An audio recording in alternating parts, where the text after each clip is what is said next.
Hi guys, எல்லாருக்கும் வணக்கம். So இன்னைக்கு நம்ம பார்க்க போகிறது ஜேடன்எஸ்டி அனிமியோட நெக்ஸ்ட் எபிசோட் தான் பார்க்க போகிறோம். ஸோ நீங்கள் இப்போ தான் ஃபர்ஸ்ட் டைம் சேனலுக்கு வரீங்கன்னா மறக்காம சப்ஸ்கிரைப் பண்ணிட்டு அப்படியே பக்கத்தில் இருக்க பெல் பட்டனை ப்ரெஸ் பண்ணிக்கோங்க. அப்போ தான் நான் போடுற வீடியோ உங்களுக்கு ஆன் டைம் நோட்டிஃபிகேஷனாக காமிக்கும். சரி வாங்க நம்ம இன்னைக்கான வீடியோக்குள்ளே போகலாம். இந்த எபிசோடோட ஸ்டார்டிங் சீன்லயே நம்ம லியா கூட ஃபைட் பண்ணிக்கிட்டு இருந்த அந்த மாங்க தான் காமிக்கிறாங்க. அந்த இடத்துல நம்ம லியாவும் அவளோட ஸ்பிரிச்சுவல் பாடிஸ் எல்லாம் பயன்படுத்தி அந்த இடத்துல இருக்க மாங்க செடியூஸ் பண்ண ட்ரை பண்ணிக்கிட்டு இருக்கா. ஆனா அப்ப அந்த மாங்கோ அந்த இடத்துல புத்த கர்ஜனைன்னு ஒரு டெக்னிக்கை பயன்படுத்தி அப்ப அந்த இடத்துல பயங்கரமா கத்த, அதனால வெளிப்பட்ட பயங்கரமான ஸ்பிரிச்சுவல் பிரஷர்ல அந்த இடத்துக்கு வந்த லியாவோட எல்லா ஸ்பிரிச்சுவல் பாடிஸும் அந்த இடத்துல அழிஞ்சு போயிடுதுங்க. அப்ப இதெல்லாம் பார்த்து நம்ம லியாவும் சிரிச்சுக்கிட்டே அந்த மாங்க அப்படியே அட்டாக் பண்ற மாதிரி போறா. ஆனா இப்ப டக்குன்னு அந்த இடத்துல அடியே விச் அவரை விட்டு தள்ளி போன்னு சொல்லிட்டு நம்ம லியாவை நோக்கி ஒரு பயங்கரமான அட்டாக் வர, அதை பார்த்த லியாவும் டக்குன்னு அந்த இடத்துல இருந்து டாஜ் பண்ணி அங்க இருந்த மரத்து மேல போய் உக்காந்துடுறா. பார்த்தா இந்த இடத்துக்கு அந்த ஃபெங் பள்ளத்தாக்கு சேர்ந்த பொண்ணும் நம்ம சீனியர் டிசபிள் தான் வந்திருக்காங்க.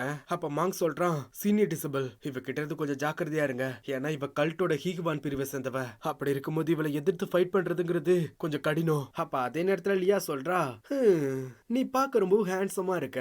அது மட்டும் இல்லாம நாம எல்லாருமே இப்பதான் முதல் தடவை சந்திக்கிறோம். அப்படி இருக்கும்போது எதுக்காக நீங்க எல்லாம் என் மேல இவ்வளவு கோவப்பட்டு என்ன கொல்றதுக்கு பாக்குறீங்க அப்படிங்கிற மாதிரி சொல்லிக்கிட்டே அவ அந்த இடத்துல அவளோட சாமிங் ஸ்பெல்ல அந்த இடத்துல இருக்க நம்ம சீனியர் டிசபிள் மேல பயன்படுத்த பாக்குறா.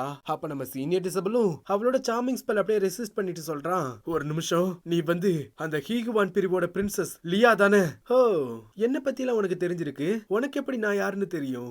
உன்னை பத்தி நான் கேள்விப்பட்டிருக்கேன். அப்புறம் உன்னை கொல்றதுக்கான காரணத்தை நீ கேட்டில, அது என்னன்னா நீ கல்ட்ட சேர்ந்தவ. இது வரைக்கும் நீங்க பல பேரை கொன்னிருக்கீங்க.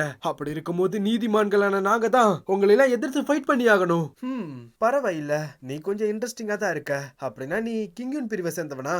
ஆமா, நான் கிங்குன் பிரிவை சேர்ந்தவன் தான். அப்புறம் இவங்க ஃபெங் பள்ளத்தாக்க சேர்ந்தவங்க அப்படிங்கிற மாதிரி அவ சொல்ல, அப்ப அதை கேட்ட லியாவும் என்ன ஃபெங் பள்ளத்தாக்கா அப்படிங்கிற மாதிரி சொல்லிட்டு லியாவை அவளை ஒரு மாதிரியா பார்க்க, அதை பார்த்து அவளும் இவ ஒரு சரியான விச் அப்படிங்கிற மாதிரி சொல்லிக்கிட்டு இருக்கா. ரொம்ப இன்ட்ரெஸ்டிங்கா இருக்கு. இப்போ இந்த இடத்துல 3 பிரிவுகளை சேர்ந்த 3 பேர் இருக்கீங்க. ஆனா அந்த ட்ரெஷர் கடைசியில யார் கையில கிடைக்க போகுதுன்னு நான் தெரிஞ்சுக்க ரொம்ப ஆர்வமா இருக்கேன். அப்ப அதை கேட்ட சீனியர் டிசபிளும், நீ ஒண்ணு கவலைப்படாத, நான் எந்த ஒரு சூழல்லையும் அந்த ட்ரெஷர் உங்களை மாதிரி கல்ட்டு குரூப்பை சேர்ந்தவனுங்க கையில கிடைக்க நான் விடவே மாட்டேன். அப்ப அதே நேரத்துல 2 பேரும் அந்த இடத்துல ஃபைட் பண்றதுக்கு தயாரா இருக்காங்க.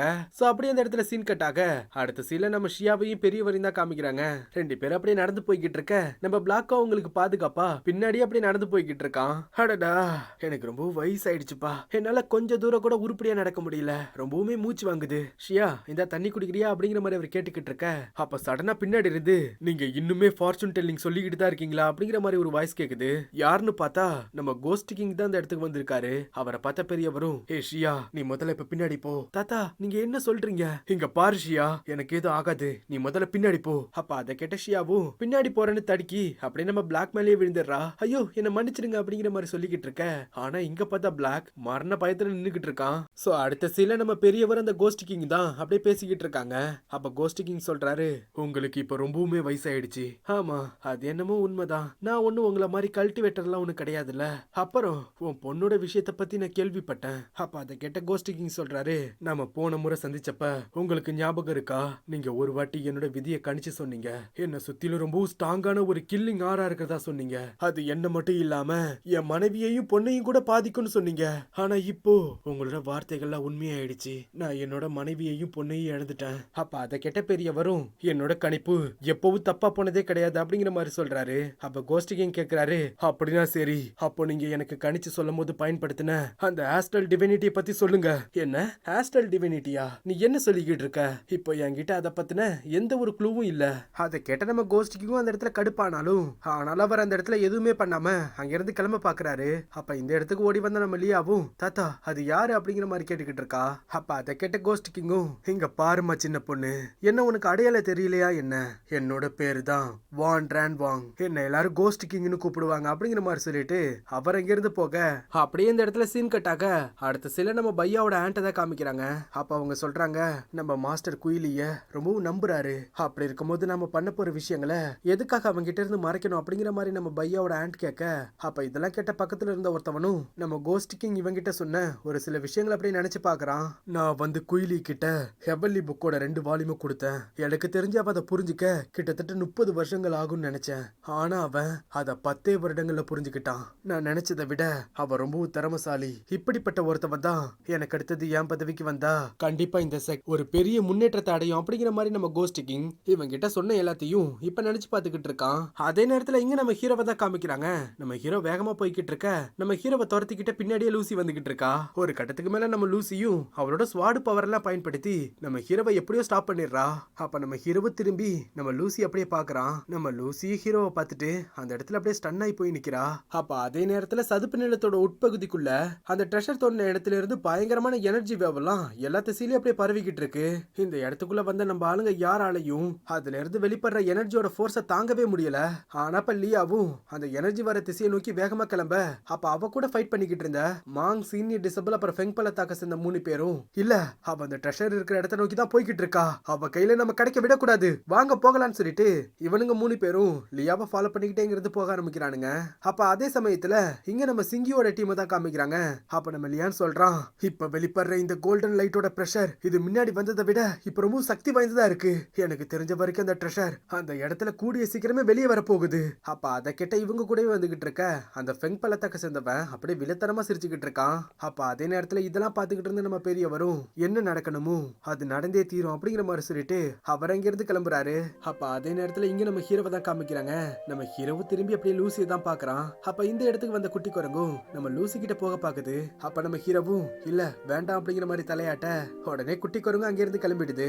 சைஃபங் நீ எதுக்காக என்ன திருப்பி அட்டாக் பண்ண மாட்டா அப்படிங்கிற மாதிரி லூசி கேட்க அப்ப அதை கேட்ட நம்ம ஹீரோவும் அவ கூட இருந்த எல்லா நினைவுகளையும் அப்படியே நினைச்சு பாத்துக்கிட்டு இருக்கான். 10 வருஷத்துக்கு முன்னாடி என்ன விசாரணை பண்றதுக்காக கிங்குன் பிரிவுக்கு கூட்டிட்டு வந்தப்ப எதுக்காக என்ன பாதுகாக்கிறதுக்காக நீ முன்னாடி வந்து பேசின அதை தெரிஞ்சுக்கலாமா?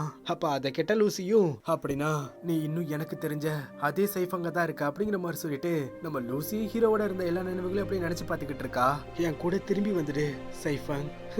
சைஃபங்கா இந்த பேரை கேட்டே பல வருடங்கள் ஆகுது. அப்ப அதை கேட்ட லூசியும் வேகமா அங்க இருந்து கிளம்ப ஆரம்பிக்கிறா. அப்ப ஹீரோ கேக்குறான், ஏய் என்ன எதுக்காக நீ கொல்லாம போற? ஆமா நான் அதை கண்டிப்பா பண்ணுவேன், ஒருவேளை நீ என்ன கொல்ல நினைச்சுனா அதை தயக்கமே இல்லாம பண்ண அப்படிங்கிற மாதிரி சொல்லிட்டு நம்ம லூசி இங்க இருந்து கிளம்பிடுறா. அப்ப நம்ம ஹீரோவா அவ போன திசையை பார்த்துட்டு அவன் சொல்றான், லூசி என்னால இதுக்கப்புறம் திரும்பி வர முடியாது, ஆமா என்னால வரவே முடியாது அப்படிங்கிற மாதிரி நம்ம ஹீரோ சொல்லிக்கிட்டு இருக்கான். அப்ப அதே நேரத்துல இங்க நம்ம பையாவோட ஆண்டையும் அப்புறம் கோஸ்ட் கிங்கோட அசிஸ்டன்ட் தான் காமிக்கிறாங்க. 2 பேரும் அந்த ட்ரெஷர் தோண்டின இடத்துல இருந்து வெளிவந்த அந்த கோல்டன் லைட்டை தான் அப்படியே பாத்துக்கிட்டு இருக்காங்க. அப்ப பையாவோட ஆண்ட் சொல்றாங்க, அந்த ட்ரெஷர் தோண்டி இருக்க திசையில இருந்து வெளிப்படுற இந்த கோல்டன் லைட் எனக்கு தெரிஞ்சு கண்டிப்பா இது அந்த கோல்டன் பறவையா தான் இருக்கணும். ஆனா அந்த கோல்டன் பறவை அது ஒரு ஹெவன்லி ஏன்ஷியன்ட் டிவைன் பீஸ்ட். அப்படி இருக்கும்போது அதை நம்மளால சமாளிக்க முடியுமா என்ன? அப்ப அதை கெட்ட பக்கத்துல இருந்தவ சொல்றான், நீங்க ஒண்ணு கவலைப்படாதீங்க, உங்களுக்கு ஞாபகம் இருக்கா என்ன லீபோ மவுண்டனோட கடல் பகுதியில நம்ம தலைவர் டிராகன் பீஸ்டையே அவரோட ஃபர்னஸ்குள்ள லாக் பண்ணிட்டாரு. அப்படி இருக்கும்போது கண்டிப்பா இந்த கோல்டன் பறவையையும் நம்ம தலைவரால சமாளிக்க முடியும் அப்படிங்கிற மாதிரி அவ சொல்லிக்கிட்டு இருக்கான். சோ அதே நேரத்துல இங்க நம்ம ஆளுங்களை தான் காமிக்கிறாங்க. எல்லாரும் லியாவை அப்படியே ஃபாலோ பண்ணிக்கிட்டே போய்கிட்டு இருக்காங்க. அப்ப நம்ம லியாவும் இந்த இடத்துல அந்த ஃபிஷ்மேன் ட்ரைப்பை சேர்ந்தவனுங்க போய்கிட்டு இருக்கத பாக்குறா. என்ன இவனுங்களா? ஒருவேளை இவனுங்களும் அந்த ட்ரெஷருக்காக தான் இந்த இடத்துக்குள்ள வந்திருக்கானுங்களோ?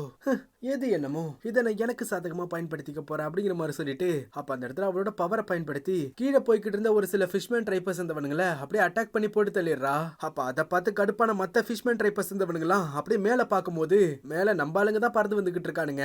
அதனால இந்த ஃபிஷ்மேன் ட்ரைப்பை சேர்ந்தவனுங்க தப்பா புரிஞ்சுக்கிட்டு நம்பாளுங்களை அப்படியே அட்டாக் பண்ண ஆரம்பிக்கிறானுங்க. அப்ப இதெல்லாம் பார்த்த லியாவும் அப்படியே நக்கலா சிரிச்சுட்டு அங்க இருந்து கிளம்புறா. இன்னொரு பக்கம் நம்ம ஹீரோவும் அந்த ட்ரெஷர் இருக்க திசையை நோக்கி தான் வேகமா போய்கிட்டு இருக்கான். ஆனா அவனுக்கு இந்த இடத்துல ஏதோ ஒண்ணு வித்தியாசமா படுது. என்ன இந்த இடம் பார்க்க ரொம்ப ஸ்ட்ரேஞ்சா இருக்கு. அது மட்டும் இல்லாம இந்த இடத்துல இருக்க ஒவ்வொரு மரங்களும் கிட்டத்தட்ட 100கணக்கான ஆண்டுகள் பழமையானதா இருக்கணும் அப்படிங்கிற மாதிரி சொல்லிக்கிட்டே நம்ம ஹீரோ அப்படியே முன்னோக்கி போய்கிட்டு இருக்கான். அப்பதான் அவனுக்கு முன்னாடி ஒரு பெரிய மலையை போல ஒரு பிரம்மாண்டமான மரம் இருக்கு. அத பார்த்த நம்ம ஹீரோவும் உடனே மேல போய் அப்படியே பறந்து என்னன்னு பாக்குறான். பார்த்தா நம்ம ஹீரோ இவ்வளவு தூரம் பறந்து வந்தும் அவனால அந்த மரத்தோட வேற மட்டும் தான் பார்க்க முடியுது.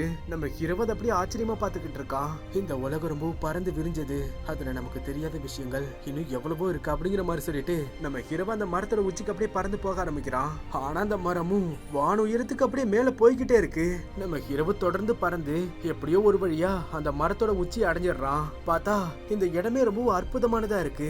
அது மட்டும் இல்லாம இந்த இடம் முழுக்க ரொம்பவும் தூய்மையான ஸ்பிரிச்சுவல் எனர்ஜிஸ் எல்லாம் அப்படியே சூழ்ந்து காணப்படுது. அப்ப இதெல்லாம் பார்த்து நம்ம ஹீரோ சொல்றான், எனக்கு தெரிஞ்ச அந்த ரேரான ட்ரெஷர் இந்த மரத்துக்குள்ளதான் இருக்கணும்னு நினைக்கிறேன் அப்படிங்கிற மாதிரி நம்ம ஹீரோ சொல்றதோட இந்த இடத்துல இந்த எபிசோட் முடியுது நண்பா. இந்த எபிசோட் கண்டிப்பா உங்க எல்லாருக்கும் பிடிச்சிருக்கும்னு நினைக்கிறேன். அண்ட் பிடிச்சிருந்துச்சுன்னா மறக்காம சப்ஸ்கிரைப் பண்ணிட்டு அப்படியே பக்கத்துல இருக்க பெல் பட்டனையும் பிரஸ் பண்ணிக்கோங்க. அப்பதான் போடுற வீடியோ உங்களுக்கு ஆட்டம் நோட்டிபிகேஷனா காமிக்கும். அப்புறம் இதுக்கப்புறம் வர எல்லா எபிசோடும் உண்மையாவே வேற லெவல்ல போக ஆரம்பிக்கும். சோ மிஸ் பண்ணாம பார்த்து என்ஜாய் பண்றதுக்கு மறக்காம சப்ஸ்கிரைப் பண்ணிக்கோங்க. அப்புறம் வழக்கம் போல கீழே ஒரு ஹார்ட் சிம்பிளை போட்டு விட்டுருங்க. சரி, நாளைக்கு உங்களை அடுத்த எபிசோட்ல வந்து பாக்குறேன். தேங்க்யூ.